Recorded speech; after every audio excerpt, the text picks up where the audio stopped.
He watches the apology settle in the quiet air of the workshop and does not say she is forgiven. The morning air is cold and tastes of salt and diesel. Caleb Hayes feels it on his face as he stands by the open bay door of his workshop. The building is old, corrugated steel and weathered timber, a relic from a time when ships were built with hands and sweat on this very patch of coast. It smells of hot metal, lubricating oil, and the faint, sweet scent of the coffee brewing in a dented pot on the workbench. His truck is parked just outside. It is a machine of necessity and history, a '78 Ford with more rust than paint, its flatbed scarred from years of hauling engines and steel plates. The passenger door groans a specific complaint when opened. The driver's side window has to be coaxed up with a flat palm. To most, it is an eyesore. To Caleb, it is a tool, as essential as the lathe in the corner or the welding torch on its rack. A small hand slips into his. "Is it time for toast, Daddy?" He looks down at Lily. She is 6 years old, with his dark hair and her mother's serious eyes. She wears yellow rain boots, though the sky is a clear, pale blue. In her other hand, she clutches a piece of chalk, her knuckles white with the effort. "Almost, little bean," he says. His voice is a low rumble, another sound that belongs to the workshop. First, we check the tides. They walk to the edge of the concrete apron that separates his shop from the gravel lot. Beyond that, the water of the Sound laps against a failing bulkhead. They do this every morning. He checks the pull of the water, the direction of the wind. She checks for interesting shells or seabirds. It is a ritual as fixed as the rising sun. He does not tell her that he is really checking for the encroaching signs of Vance Maritime Engineering, the sprawling corporate giant that owns the land on 3 sides of his small, grandfathered plot. He sees new survey stakes hammered into the ground. He sees the glint of distant office windows where there used to be marsh grass. Lily points a chalky finger. A shiny car is coming. Caleb follows her gaze. A black sedan, sleek and silent, cruises down the access road. It is profoundly out of place here, a polished stone in a field of gravel and weeds. It stops 30 yards away. The engine cuts, and for a moment, the only sounds are the gulls and the gentle slap of water. Then, a woman gets out. She wears a dark grey suit, sharply tailored, and shoes with heels that sink slightly into the loose gravel. Her hair is pulled back in a severe knot. She holds a tablet, a thin black rectangle against the morning light. Caleb recognizes her from the business journals. Elara Vance, the new chief executive officer. The inheritor. Another man emerges from the passenger side. Marcus Thorne. Caleb knows him well. Thorne is the chief operating officer, a man whose smile never reaches his eyes. He gestures toward Caleb's truck, a sweeping, dismissive motion. Elara Vance taps something on her tablet. Her expression is unreadable, a mask of cool authority. Caleb feels Lily press closer to his leg. He places a hand on her head, his calloused fingers gentle in her soft hair. He does not move. He does not call out. He simply watches. A large, white tow truck, Vance Maritime logos emblazoned on its doors, rumbles down the road and pulls up behind his Ford. Its amber lights begin to flash, painting the scene in silent, rhythmic pulses of orange. The driver, a man Caleb knows from the local supply house, gets out and avoids his eyes. He has a clipboard in his hand. Thorne and Elara Vance stay by their car, observing. They are a tribunal, passing judgment from a safe distance. The tow truck driver walks over, his boots crunching on the gravel. "Caleb," he says, his voice low. "I'm sorry. They said it's on their property line. Said you've been warned. Caleb has not been warned. He looks past the driver to the black sedan. Ilara Vance is looking at her tablet, not at him. Thorne is watching. A thin, satisfied line for a mouth. It's all right, Donnie, Caleb says. He signs the impound slip with a pen the driver offers. His signature is steady, a series of clean, mechanical lines. He does not protest. He does not explain that the truck is parked on the 10-foot easement that belongs to his plot, a fact buried in deeds a century old. He does not mention the custom-built diagnostic calibrator bolted into a locked case in the truck bed, a tool that exists nowhere else in the world. He just signs the paper. Lily tugs on his jeans. Daddy, they're taking the truck. I see that, Bean, he says softly. The driver hooks the chains. The truck groans as its front wheels are lifted from the ground. It looks wounded, helpless. Caleb watches until it is gone, until the sound of its engine has faded, and the flashing amber lights have disappeared down the road. He is left standing in the sudden quiet, holding his daughter's hand. Ilara Vance and Marcus Thorne get back into their shiny car. The sedan executes a perfect three-point turn and drives away. They do not look back. Caleb turns to Lily. He crouches down so their eyes are level. Her face is a storm of confusion and worry. Why did the shiny lady take our truck? She asks, her voice small. He thinks for a long moment. He considers explaining property lines, corporate policy, men like Thorne. He discards it all. She needed the parking spot, he says simply. He stands up, takes her hand again, and leads her back into the warm, familiar smell of the workshop. Now, he says, his voice even. It's time for toast. The office is on the 40th floor. From here, Ilara Vance can see the entire sweep of the bay. The shipyards, the container ports, the distant islands veiled in mist. Her father had loved this view. He called it his kingdom. To Ilara, it feels like a cage made of glass and steel. The silence is absolute, engineered, the air is filtered, held at a constant 71 degrees. Her desk is a vast expanse of polished mahogany, the same one her father used. It is clear of everything except a laptop, a phone, and a single framed photograph of him.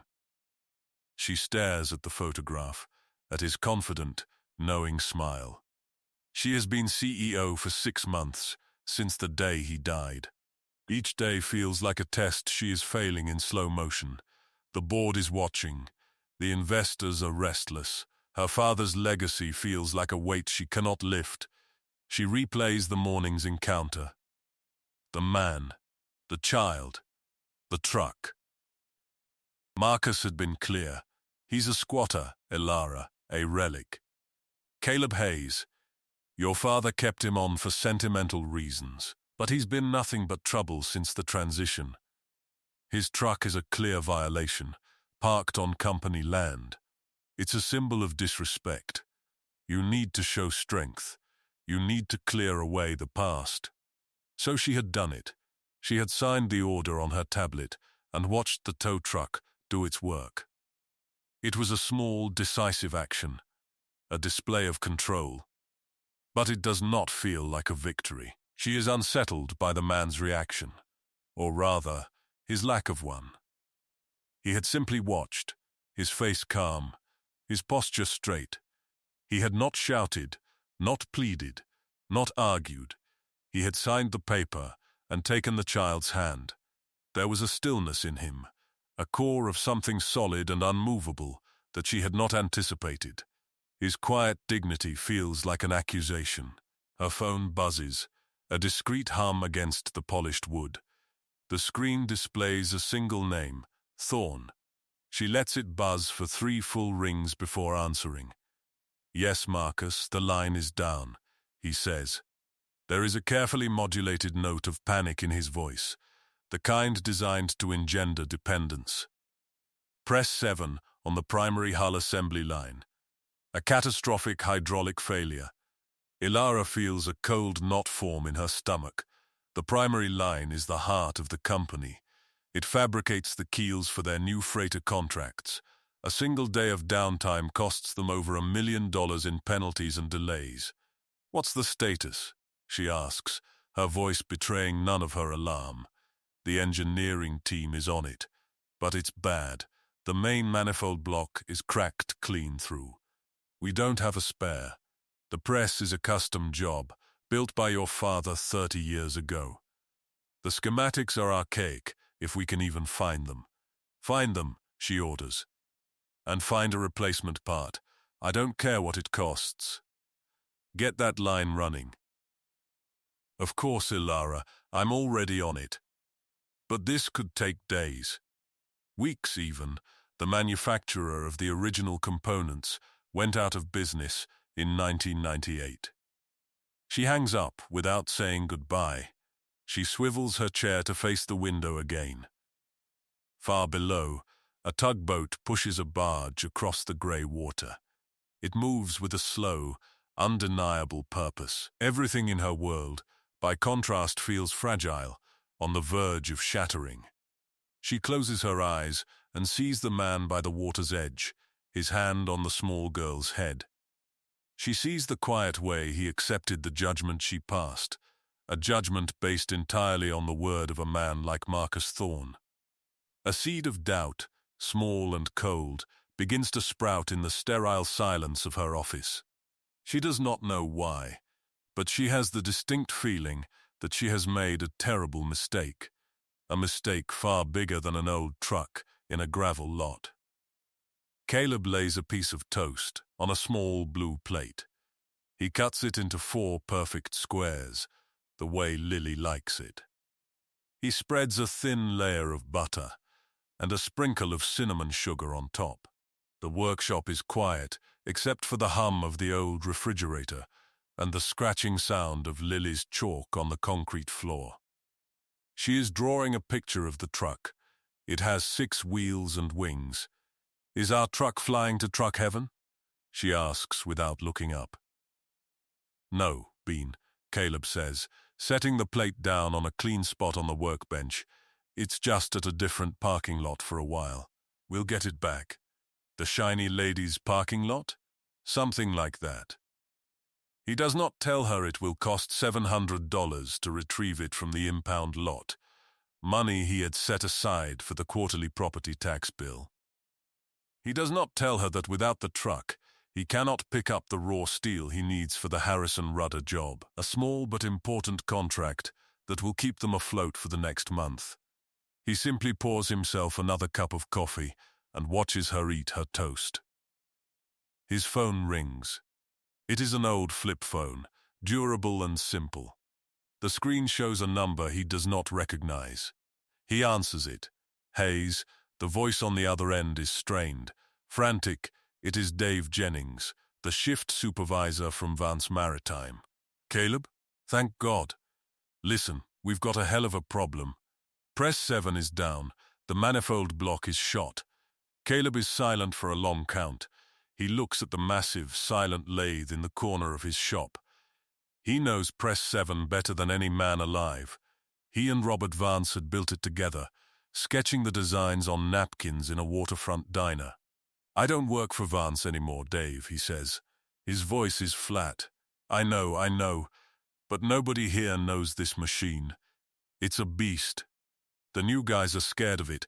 They're looking for schematics that don't exist. We're dead in the water, man. Thorne is breathing down our necks, but he doesn't have a clue." Caleb thinks of the calibrator in the locked box in the bed of his impounded truck. The press uses a triaxial hydraulic system that requires micro-adjustments to the pressure sequencing. Without the calibrator, a new manifold, even if they could find one, would be useless. It would tear itself apart in the first cycle. "I can't help you, Dave," he says. He is not trying to be cruel. It is a simple statement of fact. His tools are gone. "Just look. Could you just come take a look? For old time's sake." "For Robert?" Caleb looks at Lily, who is now drawing a sun over her flying truck. Robert Vance had been a good man, a fair man. He had been a friend. But Robert Vance is gone, and his daughter just towed Caleb's livelihood away. "I can't," he says again, and he ends the call. He stares at his own hands. They are stained with grease and marked with a latticework of small white scars from metal shavings and welding sparks. They are hands that know how to build, how to fix, and right now they are useless. The helplessness is a cold, heavy thing in his chest. It is a feeling he has not had since the day the doctors told him there was nothing more they could do for his wife. He takes a slow breath, pushing the feeling down. He has a daughter to think about. He has toast to finish. He will figure it out. He always does. He picks up a rag and begins to methodically wipe down the workbench, cleaning a space that is already clean. It is a small action, a way to impose order on a world that has suddenly spun out of his control. 3 days pass. 3 days of silence from the primary assembly line. 3 days of mounting losses that now run into the millions. 3 days of tense, fruitless meetings. Elara stands in the cavernous assembly building. The air, usually filled with the roar of machinery and the shriek of metal, is unnervingly quiet. A skeleton crew of engineers stands around the silent hydraulic press, their expressions a mixture of frustration and fear. Press 7 is colossal, a monument of green-painted steel and thick hydraulic lines. It looks like a sleeping giant, a wounded one. The failed manifold block, a complex piece of machined metal the size of a car battery, sits on a wooden pallet nearby. A jagged crack runs through its center. Marcus Thorne is at her side, his voice a low, reassuring murmur. "We've sourced a fabrication shop in Germany. They think they can replicate the part from 3D scans. It will take 2 weeks, best case, plus shipping." "We have to be realistic, Elara." She barely hears him. Her attention is fixed on a small, stamped plate riveted to the press's control housing. It is worn and covered in grime. She pulls a handkerchief from her pocket and wipes it clean. The stamped letters are faint but clear. McCustom Press 07. SNRHVCH01. Av. Robert Henry Vance. Her father's initials. She knew that. But CH? "Marcus," she says, her voice sharp. "What does CH stand for?" He follows her gaze to the plate. For a fraction of a second his composure falters.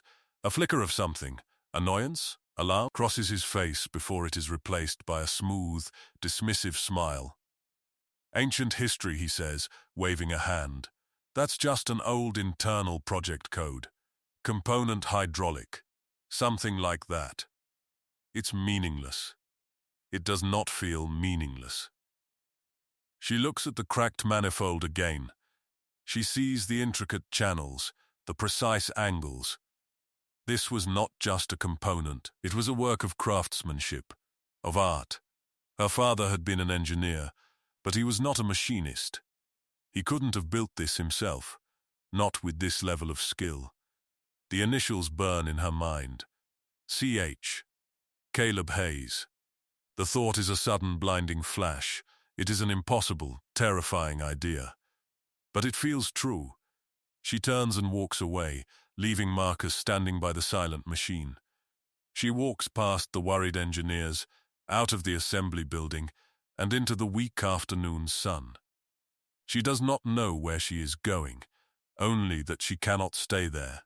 She cannot listen to one more of Marcus Thorne's plausible, empty explanations.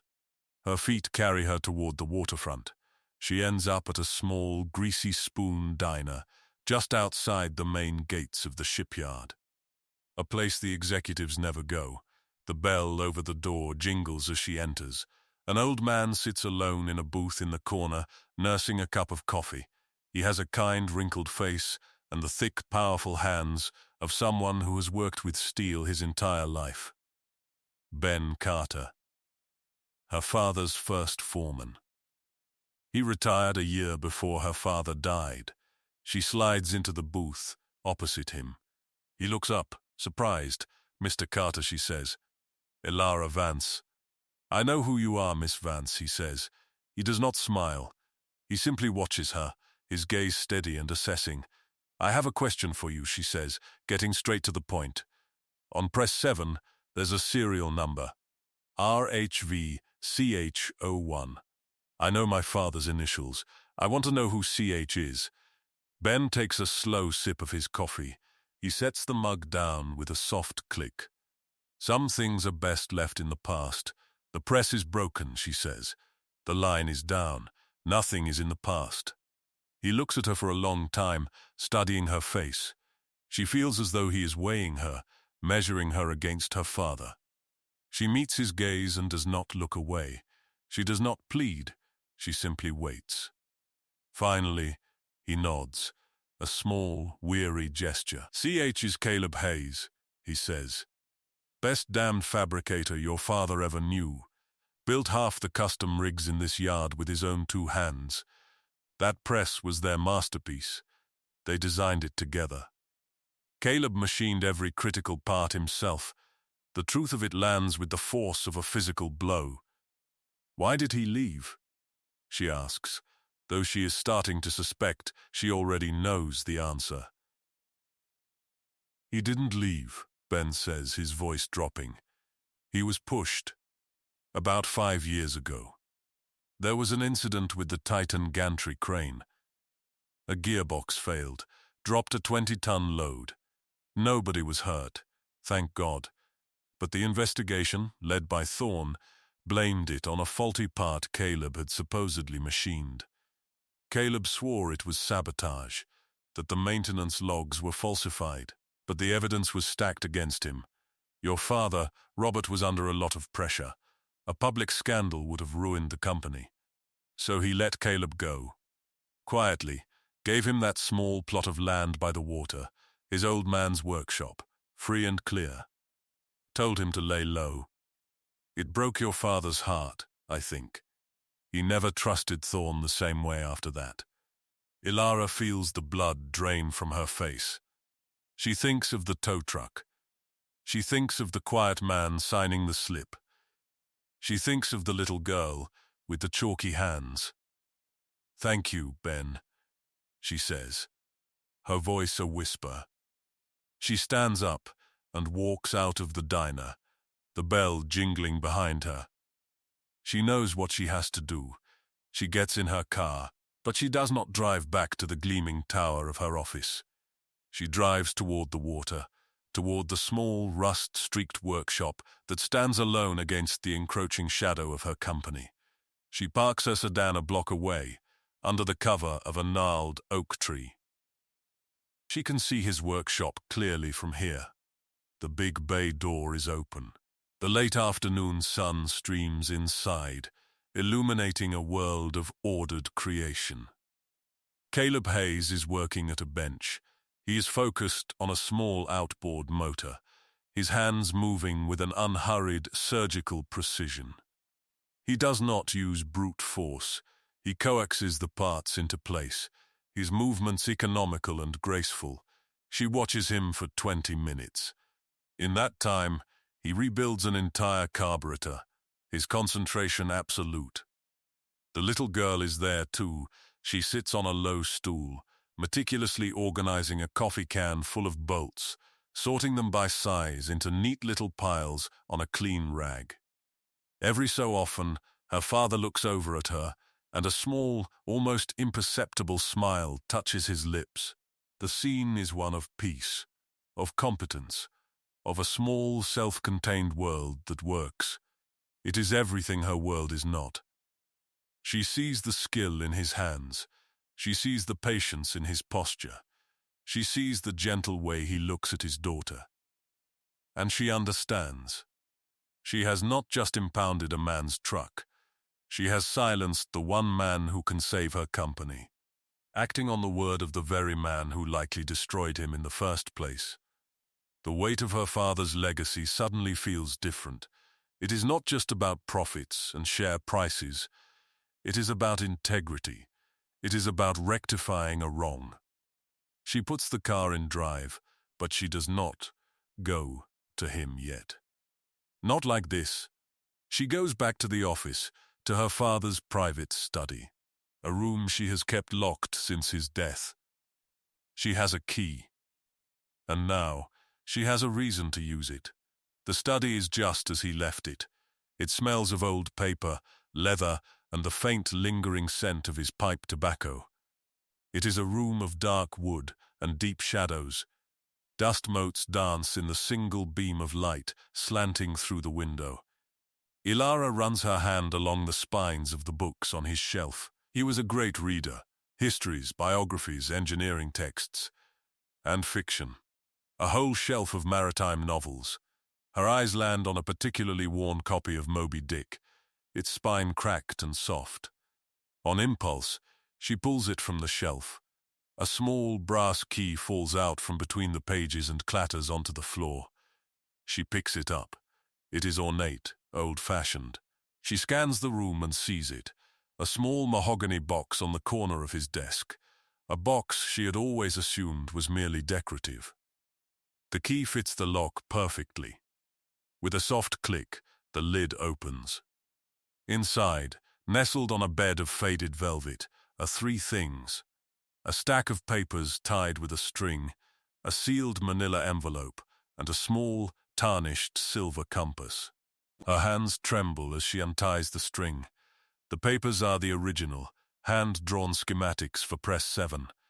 In the bottom corner of each page are two sets of initials, RHV and CH. Beside them, in her father's familiar scrawl, is a date from 30 years ago. She opens the sealed envelope. Inside is a single sheet of paper, a letter written in that same hand.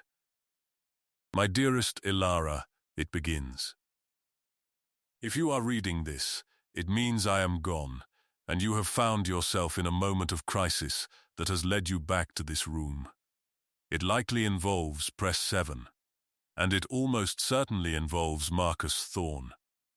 There are things a man does in his life to protect what he has built, decisions made under pressure that leave a stain on the soul. My greatest regret is what I allowed to happen to Caleb Hayes. He is the finest man I have ever known, honest, loyal, and a genius with his hands. The Titan gantry incident was not his fault. It was Marcus. I had my suspicions then, but no proof. Marcus was too clever, too embedded in the company. To fight him publicly would have meant ruin for us all. So I made a devil's bargain. I let Caleb take the fall, and in return, I protected him as best I could. I gave him the deed to the old workshop. I kept his contracts full, quietly, through intermediaries. Caleb never blamed me. He understood the position I was in. That is the measure of the man.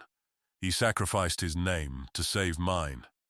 The evidence I've collected over the years against Marcus is in the safe behind the bookshelf. The combination is Caleb's birthday, 08-14-68. Trust Caleb. Do not trust Marcus. Caleb is the heart of this company, even if he no longer walks its halls. He is the legacy I truly care about, the legacy of integrity, of good work done with honest hands. The compass was his father's. He gave it to me when we finished the press, said we'd always find our way as long as we were true. Find him, Ilara, help him. It is the only way to truly honor me. Your loving father, Robert. The letter falls from her fingers. The words blur through the tears that well in her eyes. The trinity of truths settles upon her with a crushing weight. The depth of Marcus Thorne's treachery, the quiet nobility of Caleb Hayes' sacrifice, and the secret, agonizing burden her father had carried for years. She moves to the bookshelf, her movements stiff, automatic. She finds the safe, dials in the numbers. The heavy door swings open. Inside are folders, documents, copies of falsified maintenance logs, financial records showing kickbacks from suppliers, a meticulous, damning portrait of Marcus Thorne's corruption. She takes it all. She drives back to the workshop by the water. The sun is setting now, casting long shadows across the gravel lot. The lights are on inside, a warm yellow glow in the deepening twilight. This time she gets out of the car. She walks to the open bay door and stops at the edge of the light. Caleb is at his workbench, cleaning his tools, his back to her. Lily is asleep on a small cot in the corner, a worn teddy bear tucked under her arm. The workshop is silent, a sanctuary. He must sense her presence, because he slowly turns around. He holds a steel wrench in his hand. His face is calm, his eyes guarded. He does not speak. He simply waits. "I'm sorry," Elara says. The words feel small, inadequate. "I made a mistake. I was wrong." He watches the apology settle in the quiet air of the workshop and does not say she is forgiven. He just looks at her, his gaze steady, waiting for more. There has to be more. "I know about the Titan gantry," she says softly. "I know what you did for my father. I read his letter."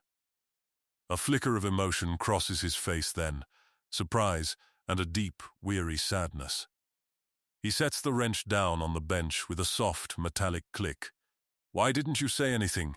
she asks, her voice breaking. "When I had your truck towed, why didn't you tell me who you were?" He looks at his hands, then back at her. His eyes are clear and direct. "Because you are Robert's daughter," he says, his voice low and even. "And you didn't know. The simplicity of it, the profound unconditional loyalty, is a knife to her heart. He was protecting her father's memory even from her, even at his own expense." A small sound makes them both turn. Lily is awake. She sits up on the cot, rubbing her eyes. She looks at Elara, not with fear this time, but with a child's open curiosity. Lily slides off the cot, her bare feet silent on the concrete. She goes to the small hot plate and picks up a thermal mug filled with what smells like cocoa. She walks over to Elara and holds it up with both hands. "You look cold," Lily says. Elara stares at the child, at the simple, unprompted act of kindness. She looks at Caleb, who gives a tiny, almost imperceptible nod. Slowly, Elara reaches out and takes the mug. Its warmth seeps into her frozen fingers, a small, grounding heat. She takes a sip. It is sweet and warm. "Thank you," she says to Lily, her voice thick with unshed tears. The child gives her a solemn, serious nod and goes back to her cot. In that moment, in the quiet of the workshop, with the scent of oil and cocoa in the air, Elara Vance feels the icy armor she has worn for months finally begin to crack. A new alliance is forged, not in a boardroom, but here, in this place of honest work, over a child's simple offering. The first order of business is the truck. Elara makes one phone call. 30 minutes later, a flatbed from the impound lot delivers Caleb's Ford. The driver hands him the keys and a receipt marked paid in full by the Vance Maritime corporate account. Caleb takes the keys without a word and unlocks the heavy steel case in the truck bed. Inside, nestled in custom-cut foam, is the calibrator. It is a beautiful, intricate device of polished brass and knurled steel knobs, with a set of analog gauges that read in microns and pounds per square inch. It looks both futuristic and timeless. "We'll need to go in tonight," Caleb says, closing the case. "After the second shift leaves. The fewer people who see us, the better." Elara nods. "My office will issue a work order. You'll have full clearance." At 11 o'clock that night, they enter the silent, cavernous assembly building. The only light comes from the emergency fixtures, casting long, distorted shadows. The air is cold and still. Press 7 looms before them like a steel skeleton. Caleb works with a quiet, focused intensity that is mesmerizing to watch. He does not rush. Every movement is deliberate, precise. He removes the damaged manifold block, his hands sure and steady. He cleans the mounting surfaces, checking them for warping with a machinist's level. Ilara's role is that of an apprentice. "Hand me the 14mm socket," he says, and she finds it. "Hold this light steady," he instructs, and she does, her hands surprisingly firm. "Read me the pressure on gauge 3, he commands, and she calls out the numbers. She watches his hands, the way they understand the language of metal and pressure. He is not just a mechanic. He is a craftsman, a creator. She sees in his work the same passion and obsessive attention to detail that had defined her father. For the first time, she understands the bond they must have shared. He machines a new block from a solid billet of high-tensile steel he brought from his shop. The process takes hours, the air filling with the sharp smell of cutting fluid and hot metal. He uses a portable milling machine he sets up on the factory floor, a tool he built himself. When the new block is finished, a perfect gleaming copy of the old one, he installs it. Then comes the critical part. He attaches the calibrator, its delicate lines a stark contrast to the massive, brutal form of the press. For the next hour, he makes minute adjustments, turning the knurled knobs, tapping the gauges, listening to the hum of the auxiliary power. He is tuning the machine, like a musician tuning a rare and complex instrument. Ilara does not speak. She just watches, learning more about her father's company in these few hours of silence and work than she has in 6 months of board meetings and financial reports. She learns that the heart of the company is not in the balance sheets. It is here, in the hands of a man like Caleb Hayes. Finally, he steps back. "That's it," he says. "Start it up. Low power cycle first." Ilara goes to the control panel. Her heart is pounding. She initiates the sequence. The press comes to life with a deep hydraulic hiss. It moves through its cycle, smooth and perfect. There are no vibrations, no shuddering, just the clean, powerful sound of a perfectly balanced machine. Caleb nods once. It'll hold. They stand together in the vast, dark space, bathed in the glow of the control panel. The press is alive again. They have done it. A sense of shared victory, clean and pure, hangs in the air between them. The next morning, Ilara calls an emergency meeting of the board of directors. They gather in the 40th floor boardroom, a sterile space of glass and black leather. The mood is tense. They expect a report of failure, of extended delays. Ilara stands at the head of the table. She is calm, her voice steady and clear. She does not look at Marcus Thorne, who sits to her right, a look of paternal concern fixed on his face. "Good morning," she begins. "I have 2 items of business. First, as of 4:15 this morning, the primary assembly line is fully operational. A wave of shocked relief washes over the room. The board members murmur their approval. Thorne smiles, a proprietary, knowing smile. "Excellent work, Ilara. My team pulled out all the stops." "Your team had nothing to do with it, Marcus," she says, her voice cutting through the noise like ice. The room falls silent. She looks directly at him for the first time. The repairs were handled by a specialist. She gestures to the door. It opens, and Caleb Hayes steps inside. He is dressed in clean work pants and a simple grey shirt. He does not look at the board. He does not look at Thorne. He walks to the wall by the door and stands there, his arms crossed, a silent, implacable presence. Thorne's face pales. The confident smile evaporates. "Which brings me to my second item," Ilara continues, her gaze sweeping across the stunned faces of the board members. "For the past 5 years, this company has been systematically defrauded by its chief operating officer, Marcus Thorne. For the next 30 minutes, she lays it all out. She is methodical, relentless.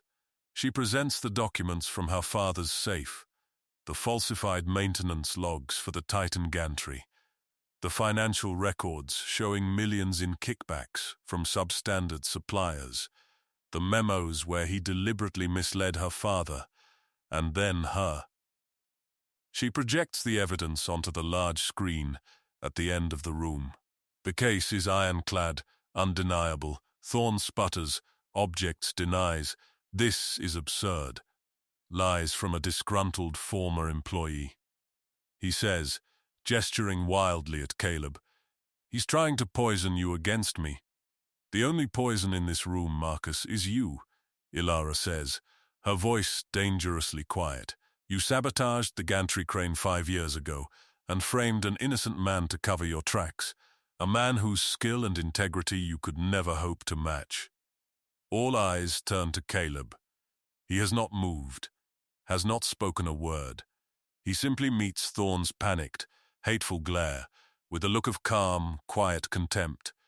His silence is more damning than any testimony. Ilara looks at the board. "I am calling for a vote on the immediate termination of Marcus Thorne for cause, and for the full cooperation of this board with the federal authorities we will be contacting this afternoon." The vote is unanimous. Security guards enter and escort a defeated, ashen-faced Marcus Thorne from the room. The vanquishing is swift, total, and silent. When he is gone, one of the board members turns to Caleb. "Mr. Hayes, on behalf of this board, I want to offer our sincerest apologies, and to offer you a position as head of special engineering projects, with a salary commensurate with your incredible value to this company." Caleb uncrosses his arms. He looks at Ilara, a long, steady look. Then he addresses the board. "Thank you for the offer," he says, his voice calm. "But I have my own shop. I'm not looking for a job." He pauses. "I will, however, accept a new master contract to handle all custom fabrication and diagnostic work for Vance Maritime." Ilara answers before the board can react. "Done," she says. "Draw up the contract. It will be the most favorable one this company has ever signed." The meeting is adjourned. The long hallway outside the boardroom is silent and empty. The thick carpet muffles their footsteps. The clack of Ilara's heels and the soft, solid scuff of Caleb's work boots are the only sounds. They walk together, side by side, not speaking. A new equilibrium has been established between them. They are no longer CEO and wronged mechanic. They are partners. Allies. They stop at the elevator bank. The polished steel doors reflect their images. Two figures standing a respectful distance apart. "I'm keeping my shop," Caleb says. "It is not a question or a demand. It is a statement of fact, a declaration of who he is." "I know," Ilara replies. She turns to face him. "I've terminated the company's lease on the warehouse adjacent to your property. I'm acquiring it personally. We're breaking ground on a new research and development annex next month. I'll need to be on site. A lot." The subtext is clear, a bridge being built between her world and his. She is not pulling him into her orbit. She is moving her world to meet his. He nods slowly, accepting this. He reaches into his pocket. He holds out his hand, palm up. Lying on his calloused skin is the small tarnished silver compass from her father's box. She had shown it to him the night before, in the quiet of the workshop. "I think he would want you to have this back," Caleb says. "To find your way." She looks at the compass, then at him. She reaches out, and her fingers brush against his as she takes it. The metal is warm from his hand. It feels solid, real, a promise. "Thank you, Caleb," she says. The elevator arrives, its doors sighing open. She gets in. He stays where he is. The doors close, and she is gone. He stands for a moment longer, then turns and walks toward the stairs. 3 months pass. The seasons turn. The crisp air of autumn gives way to the hard, bright cold of winter. Construction on the new R&D annex is well underway. The sounds of progress a constant, welcome hum next to Caleb's workshop. His own shop is busier than ever, filled with challenging, rewarding work from Vance Maritime. The contracts are generous, the invoices paid on time. It is a Saturday. The sky is a brilliant cloudless blue. Elara is not at her office. Caleb is not at his workbench. They are on the old pier behind the workshop. Elara is in faded jeans, a thick wool sweater, and sturdy boots. The severe knot is gone from her hair. It falls loosely around her shoulders. Tossed by the salt breeze, she looks younger, more relaxed. The guarded authoritative mask is gone. Caleb is teaching Lily how to skip stones. He shows her how to find the right ones, flat and smooth, how to hold them, how to flick her wrist. Like this bean, he says, and with an effortless motion, he sends a stone dancing across the water. It skips 7 times before sinking. Lily tries. Her stone makes a loud plunk a few feet from the pier. She laughs, a bright, happy sound that echoes in the clear air. "Your turn," Caleb says, looking at Elara. He holds out a perfectly flat, grey stone. She takes it. She has not skipped a stone since she was a child, on vacation with her father. She mimics Caleb's motion, but her throw is awkward, clumsy. The stone wobbles in the air and dives into the water with a splash that makes Lily giggle even harder. Elara finds herself laughing with them. It is a real laugh, unforced and genuine. The sound surprises her. She cannot remember the last time she laughed like this. Standing here, on this old pier, between this quiet man and his wonderful daughter, she feels a sense of peace she had thought was lost to her forever. They stay until the sun begins to set, painting the sky in fiery strokes of orange and purple. The air grows cold. They walk back to Caleb's truck, the same old truck, now with a new set of tires and a freshly tuned engine. Lily falls asleep on the short ride back to Caleb's small house, which is tucked away in a quiet, wooded neighborhood a few miles from the shore. Caleb carries her inside and puts her to bed. Elara waits on the front porch, leaning against the railing, watching her breath mist in the cold air. He comes back out and stands beside her. He does not crowd her. He just shares the quiet space. They don't speak. They watch the first stars appear in the deep velvet of the night sky. The silence between them is comfortable, filled with unspoken understanding. It is a silence built on shared work, mutual respect, and the slow, careful rebuilding of trust. He looks at her. The last light of dusk catches in her eyes. He sees the woman she is, not the CEO she was forced to become. He sees her strength, her intelligence, and the vulnerability she keeps so carefully hidden. She meets his gaze. She sees the man he has always been. A man of integrity, of quiet dignity, of immense and gentle strength. A father, a creator, a guardian of a legacy she is only now beginning to understand. Nothing needs to be said. The future is not a destination to be reached, but a thing to be built, slowly, carefully, with honest hands. And here, in the quiet stillness of the coming night, the work has already begun.